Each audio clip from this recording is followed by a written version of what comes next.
ఒకప్పుడు పెళ్లి అంటే పందిళ్లు, సందళ్లు, కొత్త జీవితంపై ఎన్నో ఆశలు ఉండేవి. కానీ ఇప్పుడు సీన్ పూర్తిగా రివర్స్ అయ్యింది. పెళ్లి అనే మాట వింటేనే నేటి తరం కుర్రాళ్లు ఆమడ దూరం పారిపోతున్నారు. ఇటీవల వెలువడిన ఒక అంతర్జాతీయ రిపోర్ట్ ప్రపంచాన్నే విస్తుపోయేలా చేస్తోంది. ప్రపంచవ్యాప్తంగా సుమారు 30 కోట్ల మంది యువకులు మాకు పెళ్లి వద్దు, ఈ బంధనాల సంఖ్యలు మాకస్సలు వద్దు అని తెగేసి చెబుతున్నారు. ఇది ఏదో ఒక ఊరికో దేశానికో పరిమితం కాకుండా ఒక గ్లోబల్ ఎమర్జెన్సీలా మారుతోంది. పెళ్లిపీటల కంటే ప్రశాంతమైన ఒంటరి జీవితమే మిన్నా అని వారు ఫిక్స్ అయిపోతూ ఉండటంతో అటు కుటుంబాలు ఇటు ప్రభుత్వాలు కూడా ఏం చేయాలో తెలియక తలలు పట్టుకుంటున్నాయి. ముఖ్యంగా జపాన్, దక్షిణ కొరియా వంటి దేశాల్లో జనాభా తగ్గిపోతూ ఉండటంతో పెళ్లి చేసుకుంటే డబ్బులు ఇస్తామని ఆయా దేశాల ప్రభుత్వాలు ఆఫర్లు ఇస్తున్నా యువత మాత్రం ససేమిరా అంటున్నారు. యువత పెళ్లికి దూరం కావటానికి ప్రధానంగా ఆర్థిక కారణాలే కనిపిస్తున్నాయి. పెళ్లి చేసుకోవాలంటే ముందు సొంత ఇల్లుండాలి, కారుండాలి, చేతి నిండా డబ్బు ఉండాలనే సామాజిక ఒత్తిడి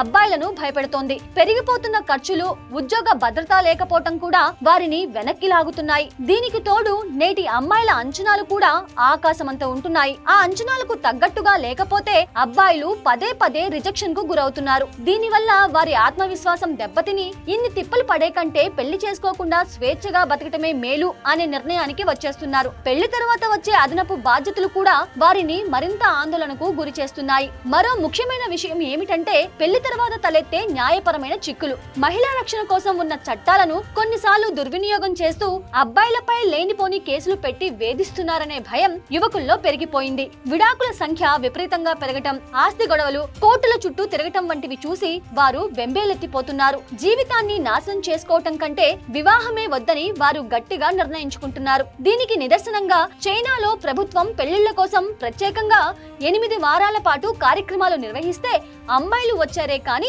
ఒక్క అబ్బాయి కూడా అటువైపు చూడలేదు. మన దేశంలో కూడా ఇల్లు, కారు కొని సెటిల్ అయ్యే లోపు వయసు మించిపోయి చాలా మంది బ్రహ్మచారులుగానే ఉండిపోతున్నారు.